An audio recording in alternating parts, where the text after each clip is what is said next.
Hi, this is Wild Nick Brown, and you're listening to Focus on Metal. Focus on metal!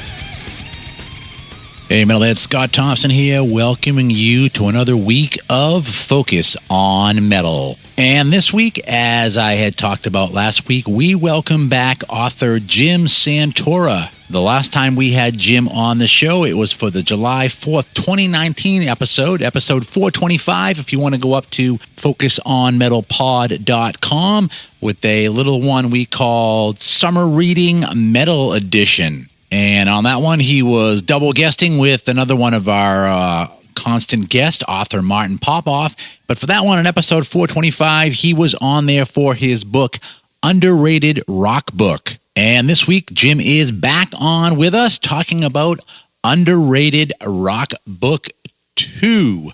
200 More Overlooked Albums. So this one comes out a few weeks from now, October 12th. And if you like the first one, then you will absolutely like the second one. And if you haven't read the first one, it doesn't matter. It's not like these are in a series or whatever. It's just another flavor of the first one. So go get this one. And if you like this one, you go, hey, you know what? I like it enough to go pick up the first one. And, I also put this book into a category, and it means no disrespect to the book whatsoever, but this is one of those great books that you could have sitting in the bathroom, and you can just pick it up at any time and leaf through it and go, oh, yeah, that album or that band or whatever. It isn't something you have to read front to back in order. I did, but that's not necessarily what you need to do. So you could just pick this up anytime.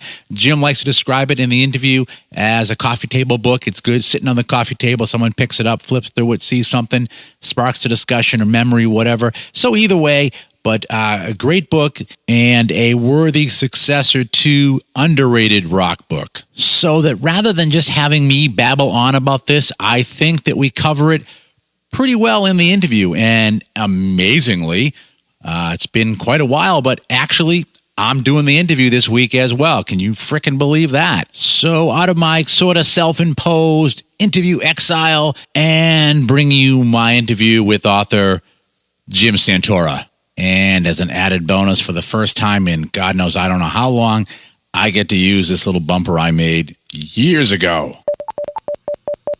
Hey, metalheads, kick back, relax, raise the horns, and stay tuned for another original Focus on Metal Side Chat with your host, Scott Thompson.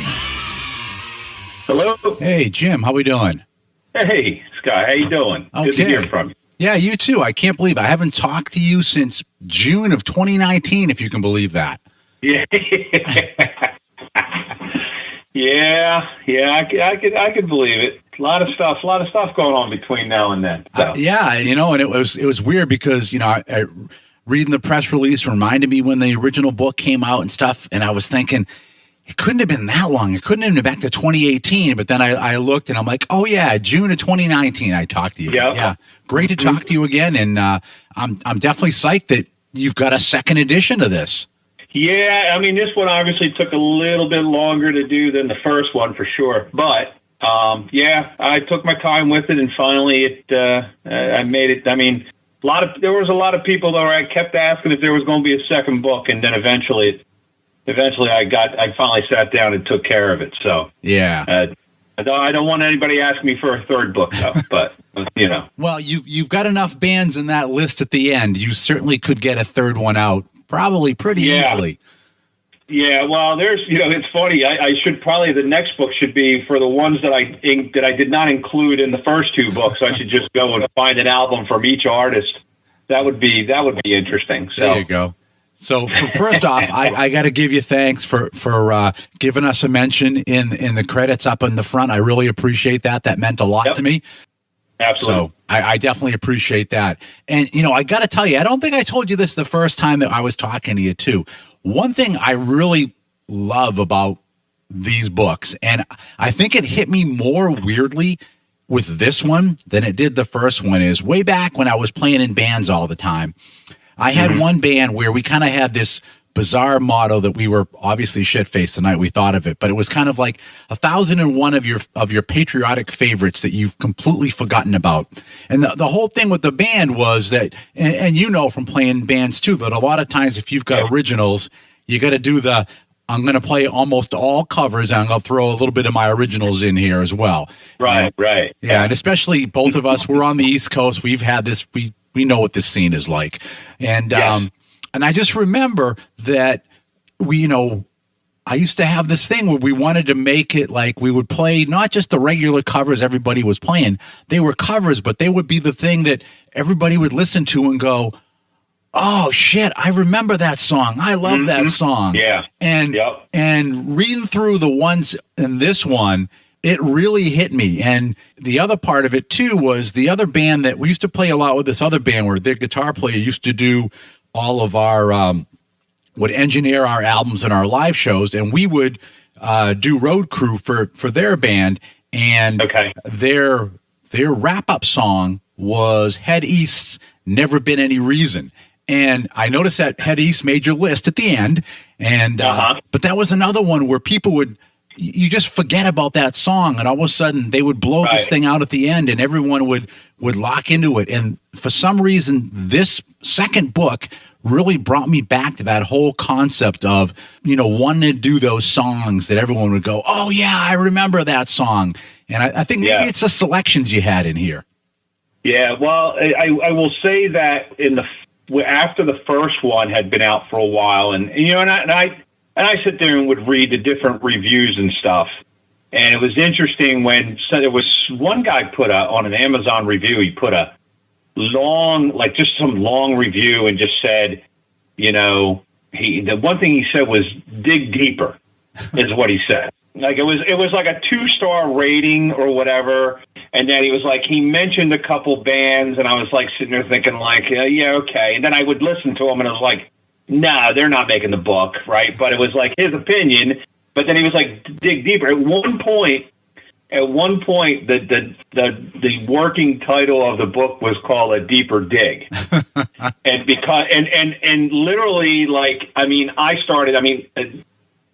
the first book kind of got me to a point, and then as soon as I was finished, then it was like, oh crap! Then I'm starting to talk about these other bands, right? And they're like all in my head, and I'm like sitting there going, and that's kind of the only reason why the second book even came to light, was because after a while you start compiling a whole other list of bands, or you heard a song and it's like crap, and then even with some of the research I did, I'd go through something else, and then I would sidetracking just go to a different band or a different artist, or I'd hear a song like, man, I remember that song. But or you heard the song and you didn't remember the artist, right? And then it just kept snowballing from there. So my list, I can kind of go through. We talk when we get into the actual piece here, but it's like it's just so much stuff. Yeah,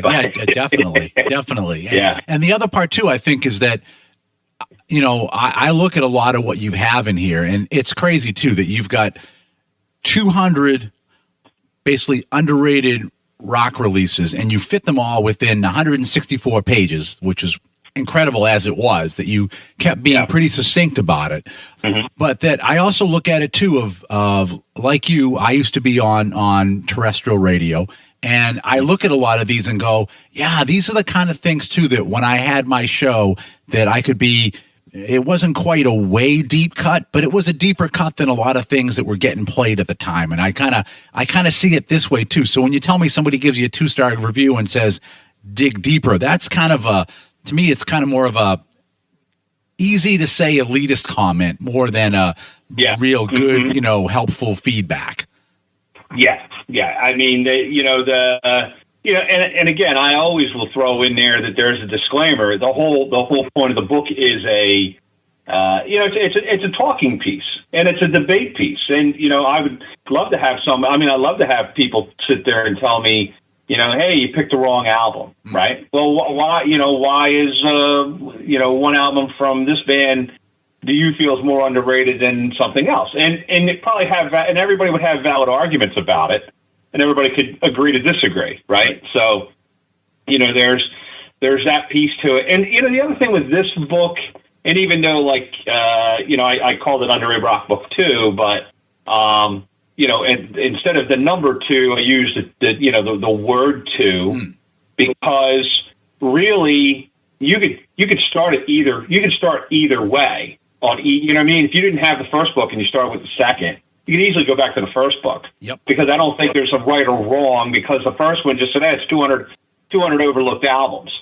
But, without, obviously the first one does have a list there that says, hey, here's the 15 albums you must listen to. Because in my opinion, I said, these are the most underrated albums, right? But really, in reality, you could start with this book and then go back to the first one. Right. And then kind of interchange them. So there's no this is the Holy Grail and this is the second level, right? Right. So right. And I look at this too as a good kind of I don't want to call it avenue of discovery. That one of the things I like about all your entries in here, and you did this in the first one too, is you've got now a whole generation of kids that have just kind of been fed that monthly playlist on, whatever station they're listening to that's owned by Clear Channel and only plays those same 15 songs all day. And they're starting to want to find other things. And what I like on this is that you always give trails back to what this band might be resemble or what its lineage is and things. So it gives these little trails back of someone going, oh, I heard of that band. Oh, I should check out this one because it's coming off of that too. And I like that you do that in a ton of the entries in here.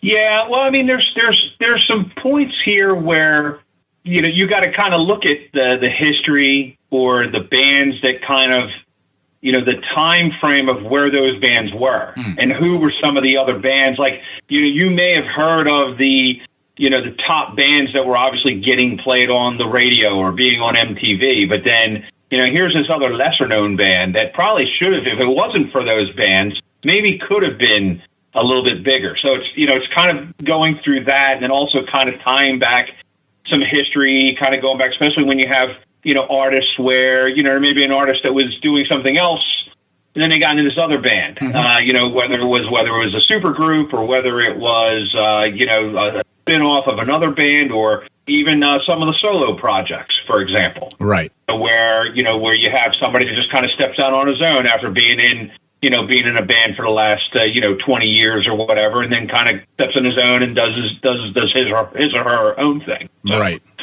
Exactly. Yeah. The selection of this one here, I'm going through, and for a lot of them, it was like, oh yeah, I freaking love that album.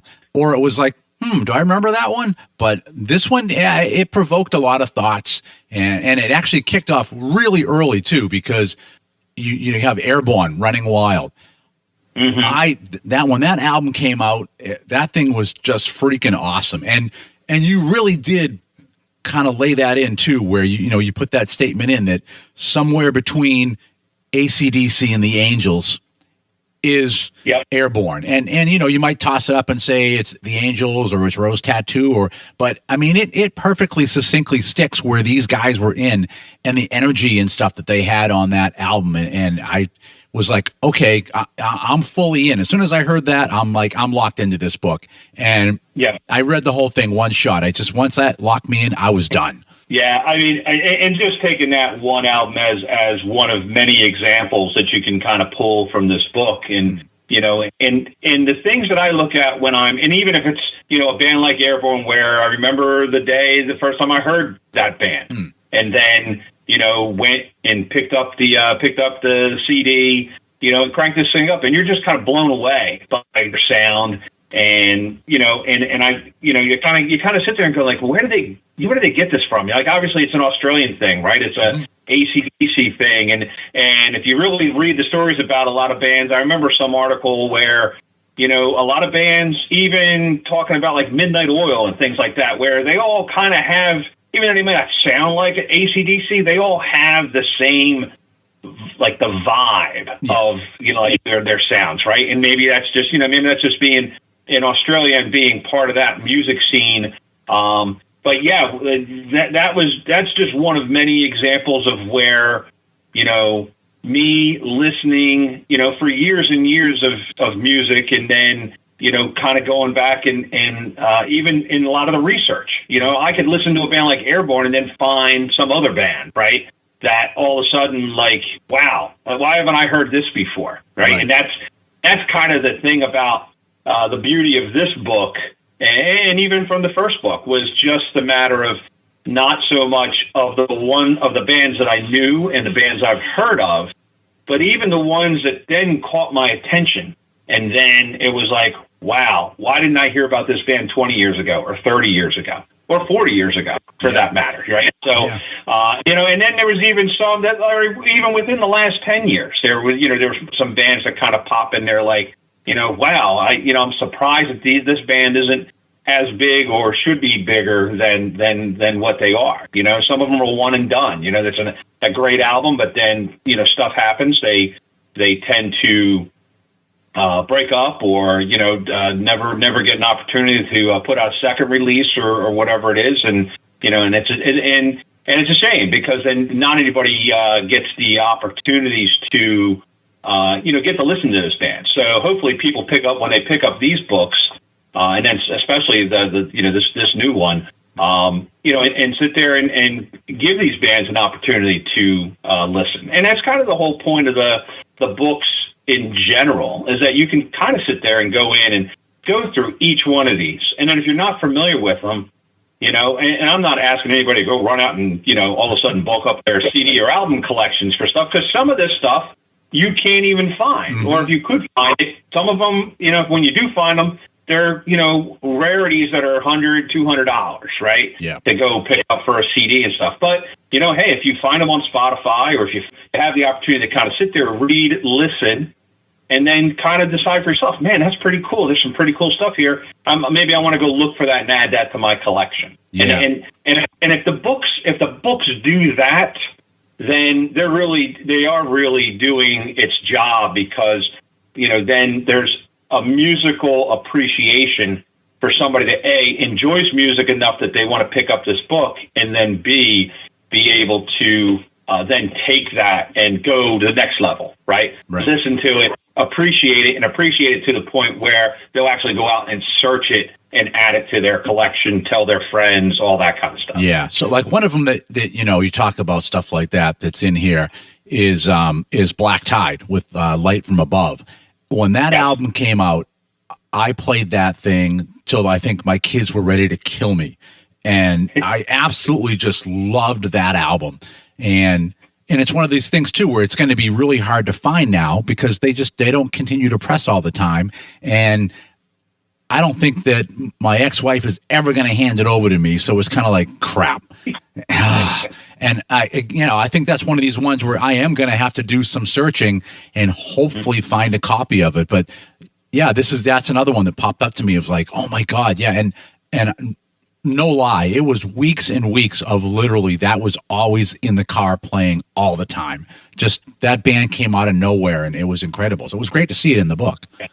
And I still remember the first time I had heard, when I heard Black Tide, and, just the kind of the way they were being presented, like they were this band that we would somehow remember, or at least the influences that they carried were some of that, old school 70s meets early 80s hard rock, somewhere in there's early Motley Crue sound, their early, or even like the Guns N' Roses type stuff.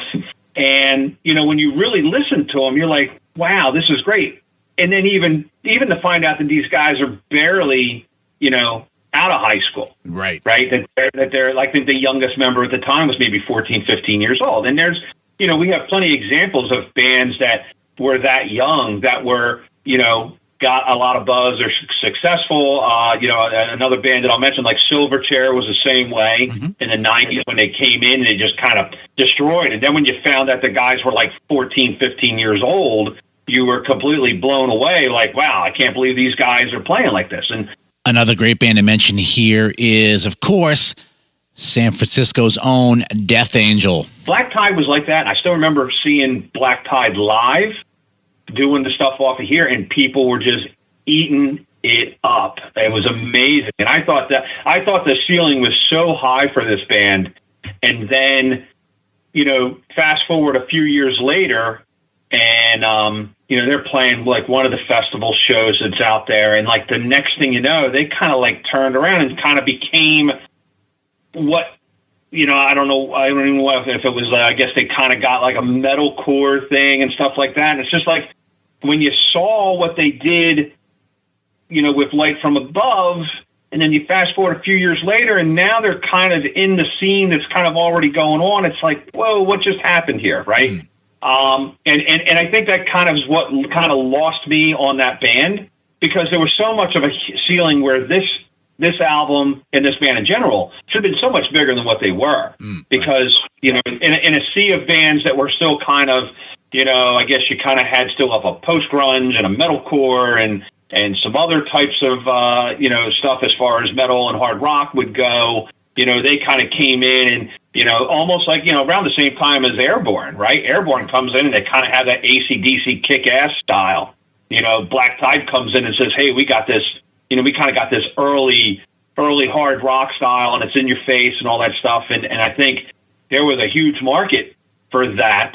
Obviously, they didn't kind of achieve the levels that, I personally think they should have been. But, it was very disappointing to see that they kind of transformed into something else. And I think they unfortunately lost the fan base because of that. Right. Yeah. Yeah, definitely. So, another cool thing that I thought was a nice addition on this one is that you did change the rules from your original scope of the year. So you dropped back some years and you went forward. And then the other cool thing was that you decided you were going to throw in some soundtracks. And that definitely was, and not like you went crazy. There aren't a ton of them in there, but I think you really got some key stuff in there. And one of them that really made me have a huge smile on my face is that you had the Rockstar soundtrack, because that is definitely one of these things front to back. What a great soundtrack. And I was psyched to see that one in here. Yeah, and one of the things that I wanted to do with this book, and I knew I needed to kind of change the rules up a little bit and kind of open things up. The first one, I definitely wanted to be a little bit more kind of tight with like the time frame, and I wanted to kind of go with, I was born in 1969, so I kind of got into music, at an early age. I can still remember, having 45s that my mother would buy, when I was about 4 or 5 years old, and just, play stuff on the turntable because she would give them to me. It's like the early Meatloaf or early Beatles, or I should say late Beatles, kind of like that, before they broke up kind of stuff, and, Monkees albums and all that kind of. Actually, my first LPs, Jim, were the Monkees and Meet the Monkees in mono, and I still have them. Yeah, I had it was Best of the Monkees. It's the one where they're all like in red. They're all wearing the red. I think it's kind of like an orange background. I mean, that was like one of the first ones when I got into that band. So what I wanted to do was that there were several bands or artists that were in the 60s, or at least the late 60s, that I felt there was things that I could include into this book. And some of them were a little more research, because in a lot of cases, like in a case like the Monkees, it was only really like a couple of years ago. Like I was into the band a lot. Like when I was a kid, obviously you watched the TV show because it was on, at that point it was on syndication in the early 70s, right? So, and then I got to see Mickey Dolenz and Mike Nesmith live. And this is pre-pandemic, right? So what was interesting was, they're kind of doing their songs, because it's just the two of them now. They were the last surviving members. Obviously, Mike Nesmith recently passed away not that long ago. But when the two of them played, Mike Nesmith is playing all of the songs that he wrote. And then you see all these songs, you hear all these songs like, man, I know those songs because they were on the show. But like when you start placing them on the albums, then that was a thing like, okay, then there's a monkey. Then now I'm doing a research on the Monkees, for example, to say, man, there's somewhere here. There's an album in here that is somewhere it's underrated, and it's underrated because of Mike Nesmith's work, right? Right. And then I kind of fast forwarded into the more into what was past 2015, so 2016 to 2022. So we do kind of the same thing there. There's some albums that I've been able to pick up and enjoy, and I know that they're not catching a whole lot of traction as a household name, so they make the list. Now, the reason for the soundtracks is that I started looking at things like in the main soundtracks that I hear, like the Rockstar soundtrack, obviously, and I'll talk about that in a second. But then Judgment Night was another one, which was kind of the precursor to nu metal. Mm-hmm. Here's a bunch of rock artists, getting together with rappers. We had already seen it with Run DMC and Aerosmith, and Public Enemy with Anthrax, and now it's now it was this whole thing, and it's like, man, I still remember when that record came out. I was blown away. The music, the movie actually was horrible, but the soundtrack is what everybody seems. The people that do remember that time, they remember that soundtrack, and that it was very groundbreaking to what was going to take place a few years later, right, when things started blowing up, and there's a whole huge, rap metal / nu metal kind of thing. Now, getting back into Rockstar, and the two of my favorite movies, we can kind of go back and look at movies that kind of depicted, as far as my opinion, as two of my favorite involving music in general, whether it was a scene or whether it was just a band or about a band. And Rockstar is one of those. Singles is the other one, which Singles is actually celebrating a 30th anniversary. But when you talk about that whole grunge alternative rock scene, Singles tends to be the thing that kind of culminates that scene, because it was still early enough that and all the bands, minus Nirvana, that were a part of that, Alice in Chains, Soundgarden, Pearl Jam, they're all in that mix. Smashing Pumpkins is in there, and then you throw a little Hendrix in there. Heart calls themselves the Love Mongers. They do a Led Zeppelin song, and it's brilliant, right? So that's one. Rockstar is an amazing collection. First of all, when you take and you put together an all-star band, what better group of guys that you could put together and first of all, just putting Zakk Wylde on anything already kind of sounds like this is going to be good, right? This is going to be really good. Then you add a Jeff Pilson, Hey, this is Jeff Pilson, and you are listening to Focus on Metal. Enjoy. You add a Jason Bonham, right? Then you get your group of singers that are in there. Mike from Steelheart and Jeff Scott Soto and so on. And all of a sudden, and then when you put the songs together, it's like, the whole idea was about a band, about a fictional band that was like larger than life, right? We look and think about the bands that we've watched for years, that there's these larger than life arena rock metal bands that we could sit there and play. And this comes off as a band, when you listen to these songs, like, oh my God, when you sit, when you go in and you're listening to like, again, We All Die Young, Blood Pollution, those songs flat out could have been set anywhere in 1980 something, mm-hmm. right? And they would have been huge. They would have been eaten up by everybody that would have been a fan back in the day. And it really kind of brings back a nostalgia thing to it, but it's fresh. And, the disappointing thing was that, and I just read some article recently, I forget who was talking about it, but there was a whole thing where, I don't know if it was like We All Die Young or something, they were going to have something where they were going to have a single, it was going to get pushed on radio, and then 9/11 happened around the same time. And then that all of a sudden kind of squashed a lot of singles at that point, but it kind of squashed everything because all of a sudden the world had kind of changed at that point. Yeah. So it'd be really surprising to see what would have happened if that didn't take place. And what I'm actually, and then I was also hearing about, they were talking about that Steel Dragon, or the band that was comprised of Steel Dragon, was, there was always this pondering that they were going to get together and do another album and maybe do a tour, and then those things never happened either. So we only have this soundtrack. And, there's some other songs on there that obviously people would know, because there's I think it's Motley Crue and Bon Jovi, and I think Kiss, Kiss has a song on there. And those are all fine too, but if we're really looking at the core of this soundtrack, it's the songs that are done, by the band Steel Dragon.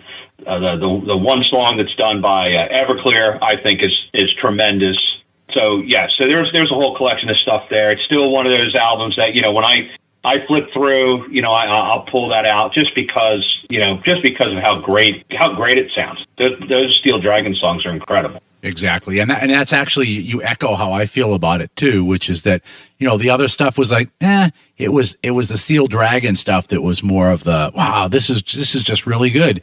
And it's the stuff that I tend to, if I pop that on, that's what kind of puts a big smile on my face, hearing that again, is that one. So yeah. So like I said, I was glad you expanded kind of the scope, and I can understand why the initial, and I remember too, the first time talking to you, that you kind of wanted to have it based more as to, being born in 69 as well. But then you're doing your first book and you're trying to pick 200 songs. It's like, you will probably want to narrow your scope down a little bit as well. And, I see that too, like, when Martin Popoff does some of his best of books and stuff, he tries to put some scope in there so that he's just kind of not doing this thing forever. So I think that's a good way to go. And this one here, it's not like you went crazy opening it up either, but it did pull in some really cool stuff when you did it. Yeah, I think overall, when you first start putting, and really my process was at the beginning was to kind of set some, what you have to set the ground rules, otherwise you'll be all over the place, and then you start getting frustrated.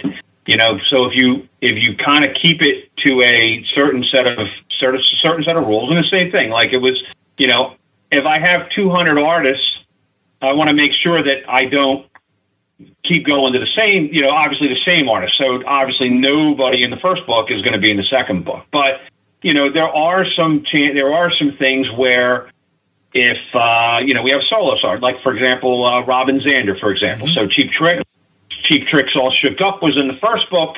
Robin Zander's solo album makes the second book, because I always think that's one solo album that severely gets overlooked, because it's an album that kind of goes into Robin Zander kind of stepping out into his own, and it doesn't really sound like Cheap Trick. And I think that's kind of the brilliant thing there, of where some of the songs he did, there isn't that Cheap Trick influence. There's not that Rick Nielsen songwriting piece in there and Robin singing the songs, right? Right. So that's kind of the thing there, and then the other thing that I did this time around that I didn't really do the last time. The other time I kind of had a book and I was scribbling stuff down and just kind of kept rolling with it. So I kind of had a rolling total of artists, or people would suggest something and I'd write it down. This time around, I really stepped in and looked at and kind of had a spreadsheet and started and said, let me get the spreadsheet together of albums that I want to focus on. And I actually had a list of 200 albums, 200 artists, 200 albums. And then from there, I started going through, and at first and it was kind of, I went A to Z. So I started doing reviews like A, and then started going in. I was like, you know what, this is ridiculous. So then, because it was one of those things where I got into a frustrating point, because then you start going through and you're like, is this really an underrated book or not? Is it really overlooked? So you start questioning. So then I started going down the list, skipping things.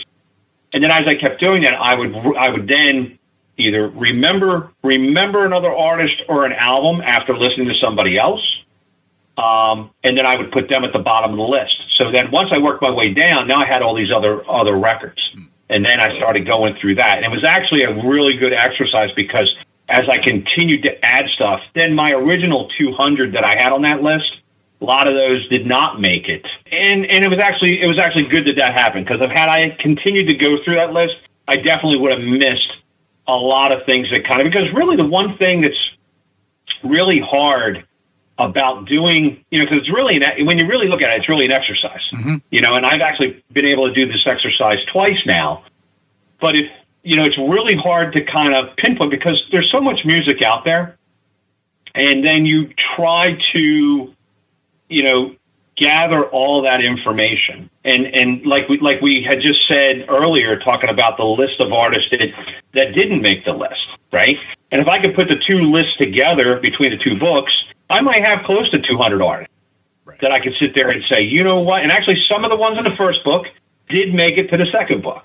So there was that. But, if I still was to sit there and go and look at it, there's a good chance that there's another book out there, right? The question is whether I want to continue and make this kind of book again. There's ideas that I have for another book. I don't know if it's quite this, but if I start lining up additional albums and songs and continue making the list, then there's something that may come of that, and then I might sit there and go, huh, and then we come back in 2-3 years, and here's another book, right? So. Focus.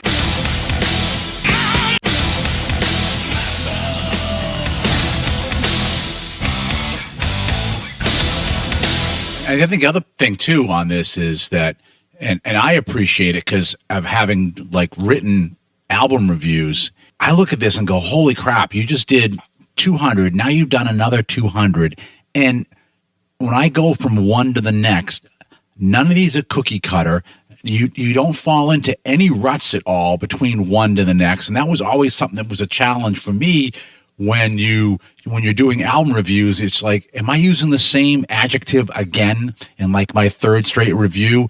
And I think it's, for me at least, I know it was incredibly hard to always continue to come up with good, unique ways of expressing something about an album. But you literally never repeat yourself on any of these. Each one is its own little fresh chunk of stuff about that band and that album. And I thought you did an amazing job on it. Well, and first, thank you. And the one thing I'll say is I think what kind of keeps it fresh is when I look at writing each one of these albums, I'm telling a different story. And then when you kind of go through, and especially when I'm going through the list, I think, and again, it's a underrated rock book, right? So there's hard rock and there's metal, but then there's also some alternative rock. There's some classic rock bands, some prog. So I think what helps in the writing style that I was doing is that because I'm working with so many different styles of music, that I think I don't run into the same ruts. Where if I was to continue to keep going in a metal, another metal review, I think I could fall into some traps of writing the same things. And, obviously the reviewing process, I'm sure if we went through the first review of this book, we might have a different thing when we actually read it. I will give a shout out to my one friend, Jim Mosley, who had helped review the first book.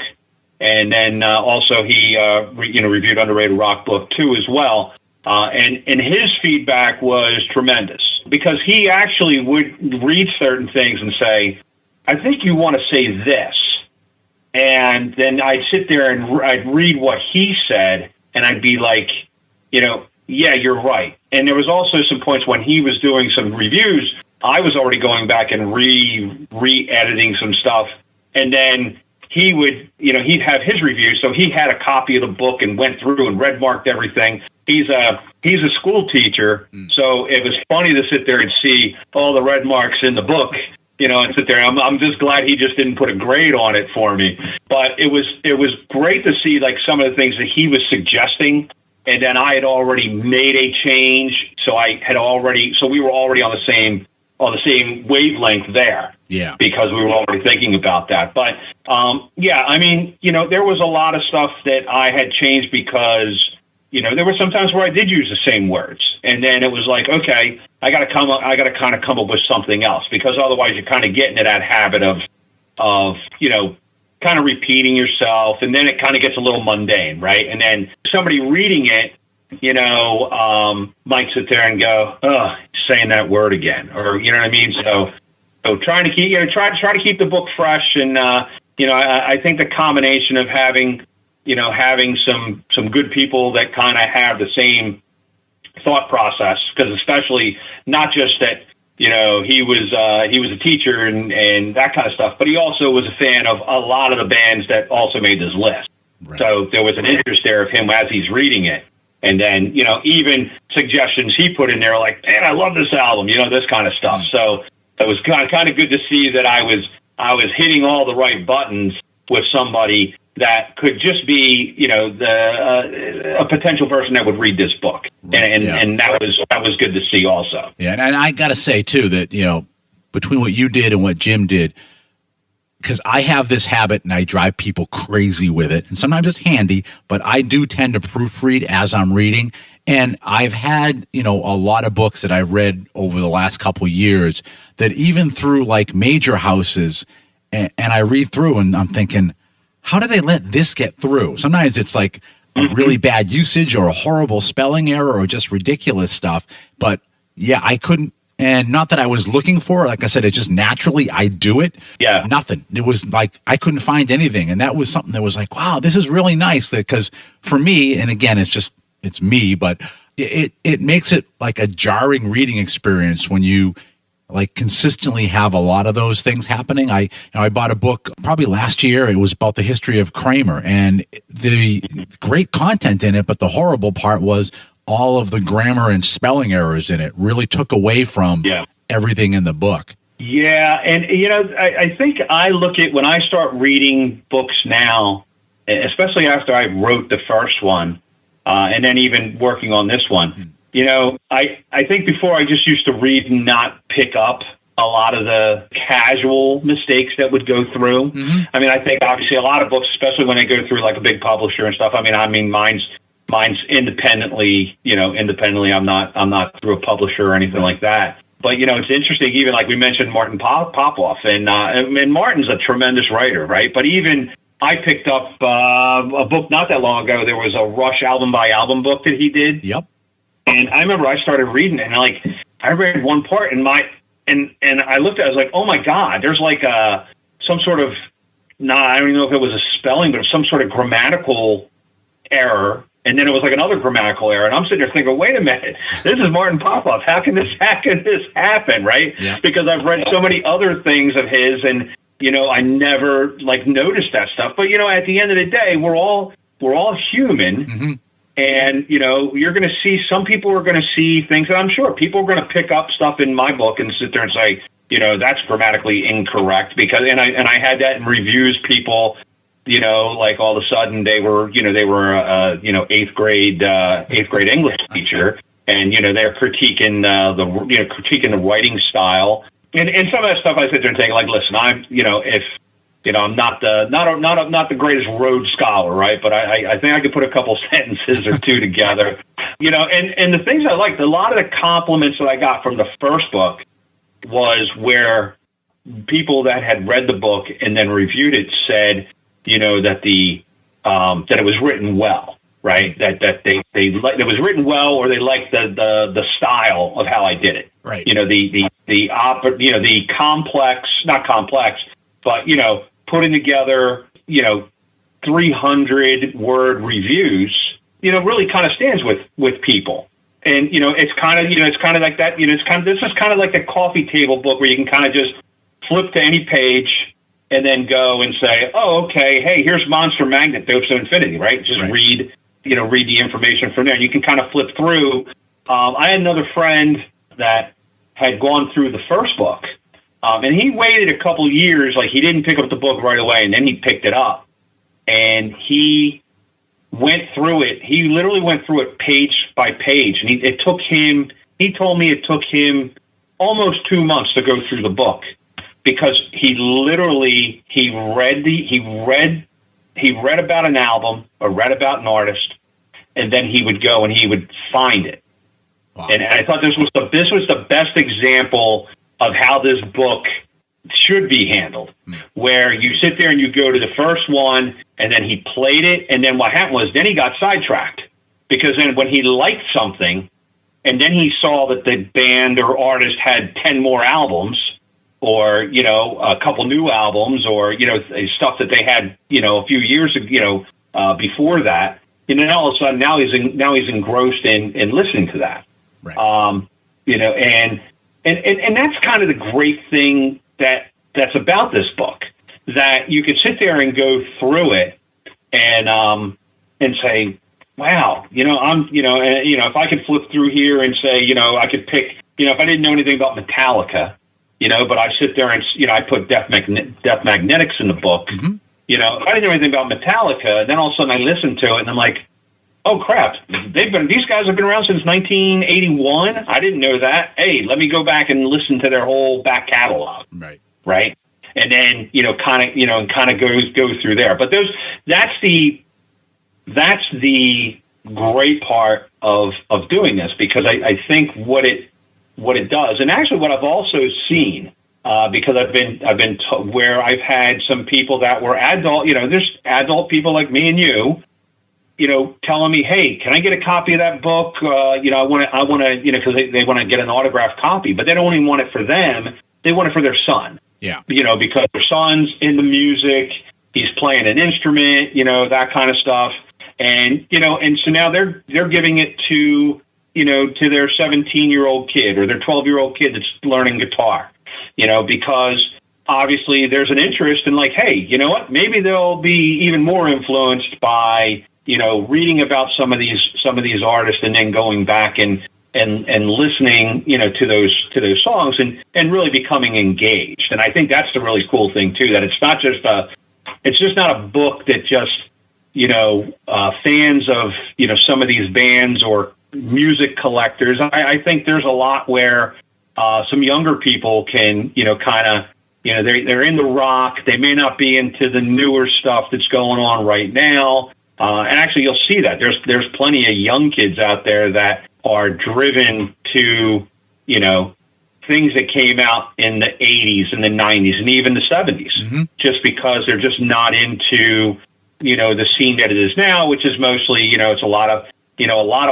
pop and rap and, you know, even the rock stuff that's out there. There's some good rock stuff out there. And obviously, you know, in the last 10 years or so in these two books, I've covered plenty of bands that are newer bands, but not all of them are home runs either. You know what I mean? And some people just aren't into a lot of those styles. There's a lot more computers than guitars in a lot of these rock bands now, unfortunately. But yep. So there's, you know, so that's really the kind of cool thing that I see that this book kind of delivers. That it's it's a book for anybody really of you know, that's a fan of rock and roll, and whether you're a fan that goes back, you know, and listens to stuff from the 60s to now, or if you're just a young kid just getting hooked on whatever mom and dad listen to, or whatever their brothers or cousins or any other family members are into, I think it's a great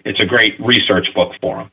Yeah, I definitely, and I think you're right too. You know, like a few weeks ago, we took my girlfriend's daughter to her first rock concert, and she pretty much doesn't listen to rock. She's been listening to pop radio and whatever her friends are listening to and all of that. So we took her out to Extreme. It was the show that the press reported that there was a riot at, and there was no freaking riot because we were in the front row.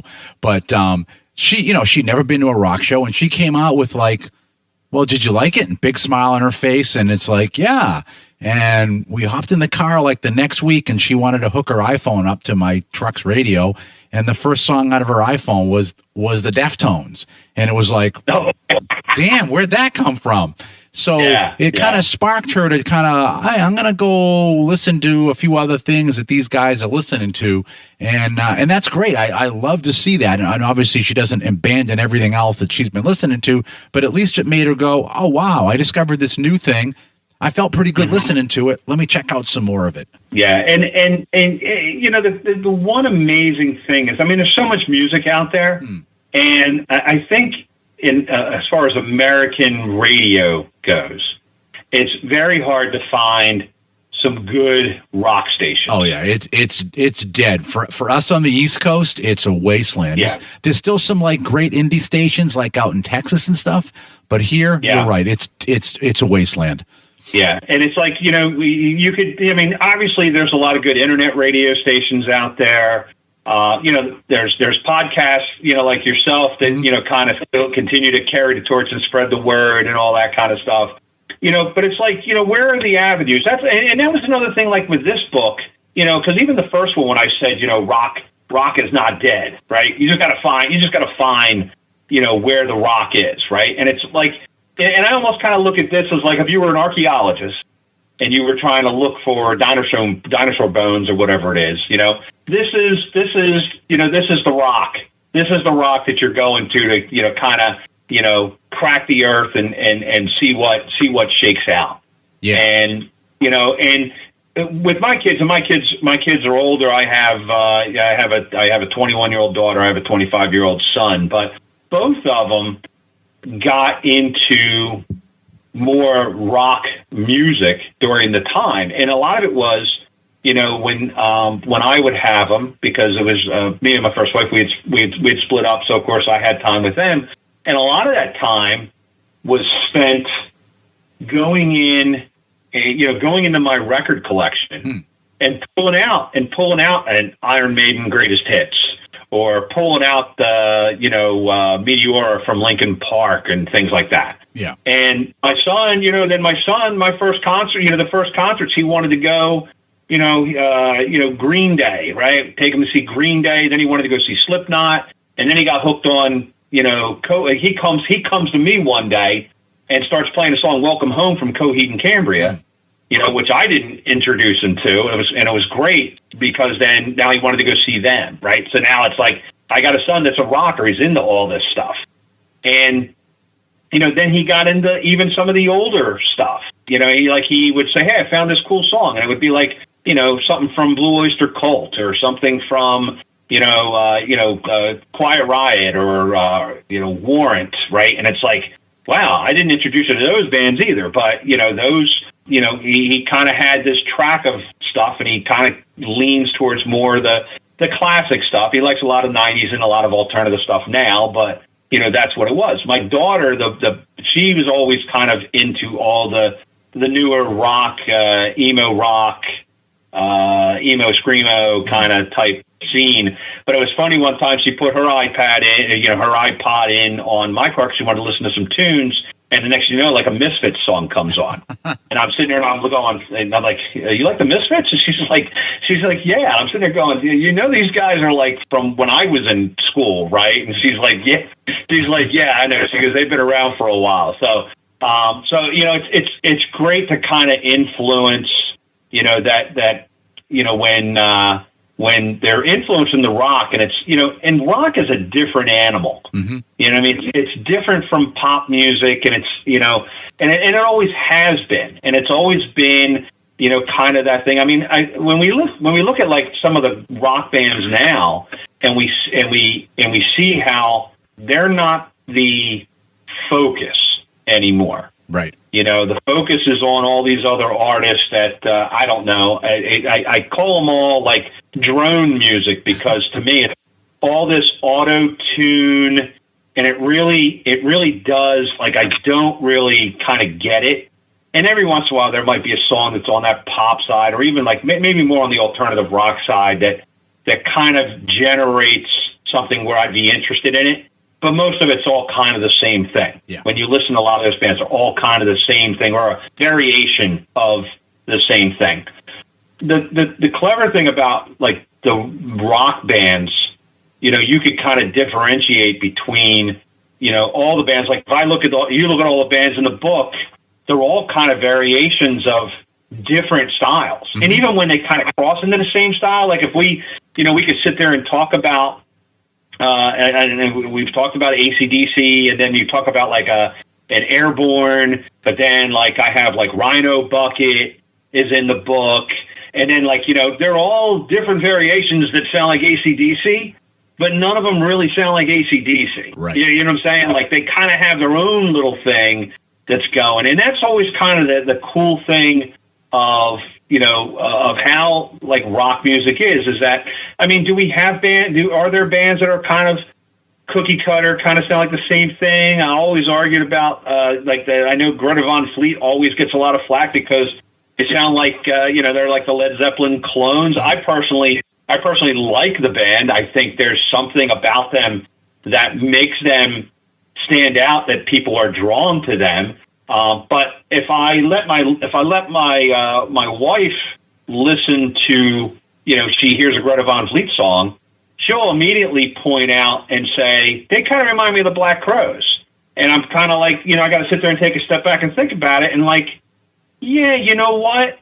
To some degree, they kind of have a Black Crowes thing going. Mm-hmm. And then that kind of defeats the audience. But I guess it really depends on who listens to it. She's not really a fan of Led Zeppelin either. So that could be the other thing why she doesn't catch on that. Yeah, she also might be equating some of the Greta Van Fleet stuff too to the looseness too, that they're not, everything they do isn't like played to the grid, and so Black Crowes, they had that looseness too, and that kind of swing feel in there, and maybe that's what she's picking up on. Yeah. Well, it's. And I'm sure she'll kill me later that I talked about you in the podcast here. But it's funny because when we listen to songs, and she's not a hard rock metal person, and not that I would ever try to convert her. But it's funny, like when I'll play a song and then how she'll describe certain bands. And the best one I ever heard, and this a number of years ago, I'm playing a Zebra song, and I can't remember whether it was Tell Me What You Want or Who's Behind the Door. It was one of those type songs. And she's listening to it, and the first thing she says was, it sounds like a combination of Emerson, Lake and Palmer and Frankie Valli. And I was like, I almost flipped the truck over because I was laughing so hard. But it was like, you know what? When you listen to stuff, and then you sit there and she says it, I'm laughing, but then I'm sitting there going, huh. Because all this time I'm sitting there thinking a lot of people compared Zebra to a little bit like Led Zeppelin, mm-hmm. But yeah, I could actually see where, and I think that's what's the great thing about, I can have, writing these books, have a certain interpretation about a band, and then there's somebody else that's going to read it and have a totally different opinion about what that band sounds like or what that album sounded like. Right. And that's the beauty of music anyway, of any type of music, or in this case when we're talking about, rock bands and rock songs and albums, is that everybody has a different interpretation of what they hear. Right. Because everybody's ears are picking up something different. So like, if I'm sitting there saying something about a certain song with, how great it sounds, how the tone sounds, the guitars, the drumming's phenomenal. Somebody else might pick up something and say, hey, you know what? That bass player's killer. You totally missed the point. He drives the whole, if it wasn't for him, this album would stink, and you know what? So if somebody sends me a comment like that, I'd have to sit there and go, maybe I got to listen to that again and focus more on what that bass player's doing specifically. Yeah. And I have that all the time. It's not really an argument. It's more like just a kind of beating on each other. But I have that with my girlfriend all the time, where she focuses in on drums and vocalists. And then I'm always focusing in more on guitar and the mixing and the mastering and the interplay and whether things collide with each other or whatever. So there's things where she'll just be like, what the hell are you talking about? I don't even hear that. And then she'll like something for some reason, that it's got this awesome little drum thing in there. Like when it does the timpani stuff on one of the Jafria songs. She's, I just love that part. And I think a lot of it is kind of what your ears are attuned to and what you just naturally listen for that drive you to look at and listen to things differently. Yeah, and it's just because really the best part about music is the content and all the everything that gets thrown into a song. Mm-hmm. That, and again, when I focus, and maybe some of it was because, I when I like something, I get drawn into it. So it's like, if it's a vocalist that I really like I know, if I was always a huge fan of Dokken, mm-hmm. right? And Don Dokken, in my opinion, obviously, he's over the years, he's kind of struggled vocally, but I don't care. Don Dokken in his prime was top-notch vocalist, and I could listen to Don all day. Hi, this is Don Dawkin, and you're listening to Focus on Metal, one of the greatest rock shows on the planet. Keep listening and keep rocking with Dawkin. And, when you listen, my focus was to always listen to Don's vocals, and then, the rest of the band complemented everything that he did. If Dawkins wasn't the way they were, I mean, George Lynch being the guitarist in that band, and I'll give some credit. John Levin is an amazing guitarist too, and there's some amazing work that Don Dokken has done since with John Levin on guitar. So there's two different styles, but when I listen to it, as long as Don has always been the focal point of that band, and then that's what I'm always drawn to. But the other thing that really comes into play is how great the background harmonies are when you get Mick Brown and Jeff Pilson in that mix. And, if you didn't have that, I don't think that's the same band. And I always attributed bands like Dokken, and King's X is another favorite of mine, that I think if you took away the vocal harmonies, I don't know if that band is as good as they are. You know what I mean? Sometimes it's the sum of the parts that, kind of go in. And I think there's some bands where vocals can just, stand on their own, and that's it. It doesn't matter, it doesn't matter who's behind them, right? It could be a bunch of kids playing pots and pans, and this guy sounds like $1 million every time, right? But there are certain bands where, it's just kind of like, if you were listening to like Primus, and Les Claypool's not playing bass, right? And it's like, you're kind of sitting there like that's kind of the driving force. It's kind of one of the reasons why you listen to some of those songs like, man, what is he doing, right? Because you're sitting there going, man, first of all, what is he doing? And then the second part, how's he doing it, right? And these are the things that are missed. These are things that are missed in a lot of music today, and it's really unfortunate that that we don't have where we're talking about brilliant new guitarists or vocalists and stuff. I mean, they're out there, but they're not getting nearly the attention that they would have gotten if they came out in, even early 2000s. Yeah, absolutely. And it's a shame. There's so many bands that are in a box right now that would be massive if given the opportunity. They would be absolutely massive instead of being in this little box. I almost think that rock sometimes gets put in a spot like jazz music was. Like jazz and big band were a big deal at one point. Then rock and roll came in, and then jazz took a back seat. Yeah, and I think unfortunately that's where rock is at this point, because there's all this other stuff that's out there.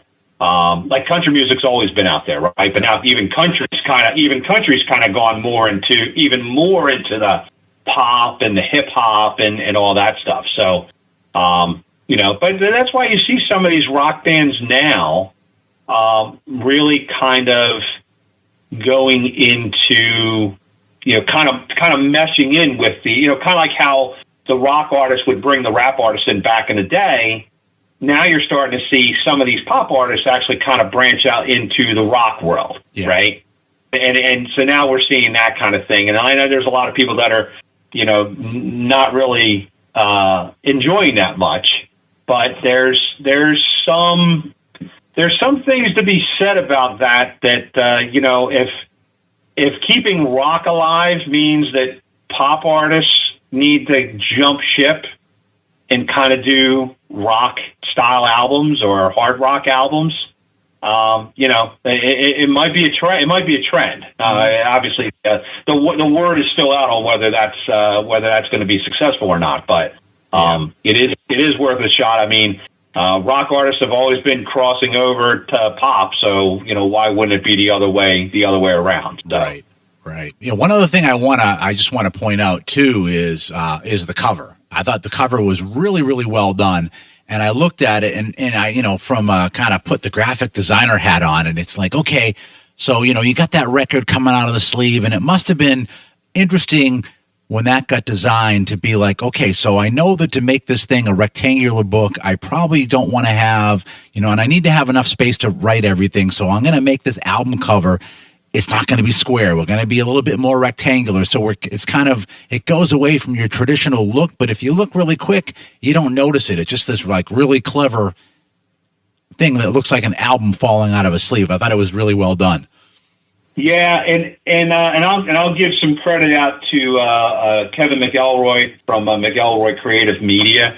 He was the person that created the original Underrated Rock Book cover, and this actual version for Underrated Rock Book 2 was actually, he had designed originally 2 covers for me, and then I put them out to a few people to kind of get some opinions. And of course, the Underrated Rock Book got the cover that was that became the actual cover, and then this was the one that lost out. So then, when this book was ready, I reached back out to Kevin and I said, "Listen, I want this cover, but I want to obviously change because that one also had said Underrated Rock Book." I said, "We're going to need to make an Underrated Rock Book 2." Yeah, he's very very creative. I think that, when you look at it, yeah, it does look like it's got, like it looks like the album's coming right out of sleeve, and it's a genius look. And, and again, it kind of ties in with the theme, of what we're trying to do here. Obviously, the top part also has kind of that little 45 RPM spindle thing. So yeah, no, I thought it was really cool. And when I first saw it, the first thought I had with the colors, with everything, is it reminded me so much of Aerosmith Live Bootleg. It's yes, yeah.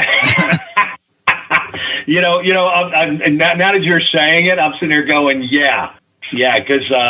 Yeah, I could see that. Yeah, you got the little wear, the muted color. You got a couple of stainings. It's probably because I'm sure you did the same thing too. You buy an album, you put it on, and then you read all the line notes and you stare at the cover. Yep. And can't tell you the number of hours I stared at the Live Bootleg cover, especially the big spread in the middle of it. But yeah, that's the first thing. I saw this thing and I thought, oh, it looks like Live Bootleg.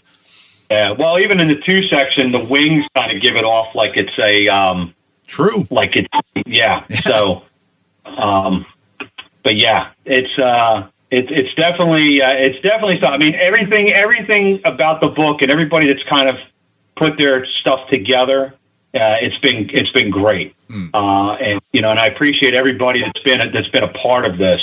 To kind of be, and there's been a lot of people, and I thank a lot of people in both books, just for the support and for the, some of the submissions that people give, and mentioning of bands, because really, I mean, there's stuff that people think about that I never, there's some artists that they either I forgot about or didn't realize they sang a certain song. And then, they'd kind of bring it up, and then that would be kind of the theme there. And, if I didn't have some of those people that have been very supportive, and again, those ones that have been looking and itching for me to finish a second copy of the book, there's a lot of them that are very excited to see what's going to be in the pages here. So, yeah. So definitely looking forward to that. Yeah. And they're not going to have long to wait, right? I mean, this comes out on October 12th. October 12th, yeah. So it's going to start off on Amazon first. October 12th is the official release date for the Kindle version. I got to kind of do some stuff to try to see if the paperback version can come out the same day. It may be delayed a little bit, but the idea is that it's going to come out around the same time. Like, nobody that wants paperback is going to have to wait a week. Right. So if I do everything right, it'll come out sometime the same day, and we'll go, and we'll kind of go from there. Then once it's out of there, then we'll start putting it on some other sites, especially for like the Kindle versions. There's a lot of different sites like the Barnes and Noble and stuff like that. But Amazon's going to be the main place to go, and for anybody really to check out the book, even for the first book, underratedrockbook.com is the primary place that anybody can go and kind of start there, read about the read about the information that I'm doing regarding both books. But then if, they can go to a link right to Amazon, it'll take them right to the links for the original Underrated Rock book. And then right now there's a Kindle pre-order going on up until the 12th. And then we'll have the paperback version as well.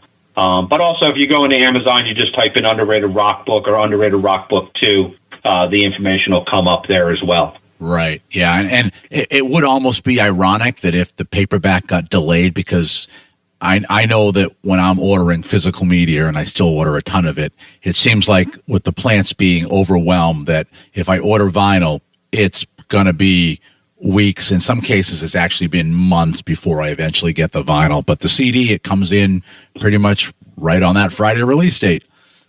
Yeah. Yeah. I mean, granted, we can't always count on what's happening, with the mail and postage and all that stuff. Right. So there's always delays with everything, but hopefully people won't have to wait too long. So. Yeah, absolutely. Well, I got to tell you, Jim, I'm psyched to talk to you again. It's been a while, but it was this book, obviously a great read, and I'm still going to have to pick up a physical copy as well because I'm just that kind of person. So I'll definitely be hitting that Amazon link. But like I said, it's been great. It sounds like probably we're not going to see a third, but maybe something you're thinking about something different. And when you are, I certainly would love to have you back on again and help you promote it. And I'm anytime, just hit me up. All right, definitely appreciate that, and we'll never say never on the on Underrated Rock Book 3 or whatever we decide to call it. But yeah, if I do something else, then definitely you'll be on my list, so we can definitely talk some more about music for sure. Awesome, sounds good. All right, thanks a lot, Jim. Yeah, I appreciate it. All right, thank you. Yep. Appreciate the time. Hi, this is George Lynch from Dokken, Lynch Mob, Soulsawee, and you're listening to Focus on Metal. Yeah, I figured why not throw one more ID in there, and then I get IDs for the entire original band all in one show. It seemed to thematically work with all the stuff that Jim was talking about with Dokken and stuff and Rockstar and all that. So what the hell? Why not do it, right? So there you go. Great talk with author Jim Santora. And if you want to find out more about the books, you can go, as he said, to underratedrockbook.com. Good stuff, as we were talking about. And it's one of those things where you want to reach back into your musical memory banks. This one's great for that. If you want to look at discovering some new stuff, this is great for that as well. Overall, like I said, an enjoyable read, something you don't have to do all in one go. You can take it bits and pieces. And honestly, good stuff. I mean, that is why I had Jim back on. He contacted me a few weeks ago, and I was like, oh, yeah, I'd love to do that. Hey, let me read the book first and everything. And it was just as good as the first one. And it was, let's get you on. Let's talk about this. Let's get the word out. So, again, the pre-order for the Kindle is going on now until October 12th. And you should also be able to be able to order the actual physical copies if you want those, coming up soon on Amazon first. And as he talked about, it'll go out from there. And if you go up to underratedrockbook.com, you can see all the different bookstores that are distributing Underrated Rock Book, his first volume. So you've got plenty of places to pick that one up. So lots of irons in the fire for the next show. Could be another segment of our Iron Maiden series. Could be a little project we're working on for the self-titled Lynch Mob album, which, of course, is the second Lynch Mob album. So lots of stuff there, lots of great chats.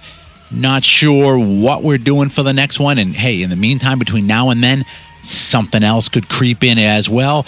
But for this week, that's it. There ain't no more. Stick a fork in it. This puppy is done.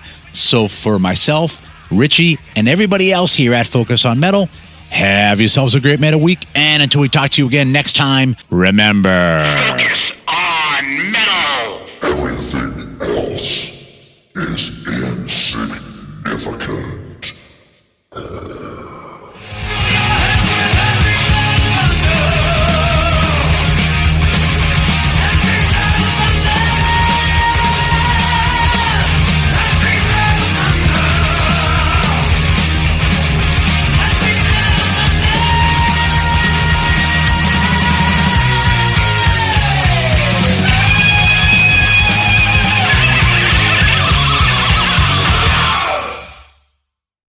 Still here? It's over. Go home.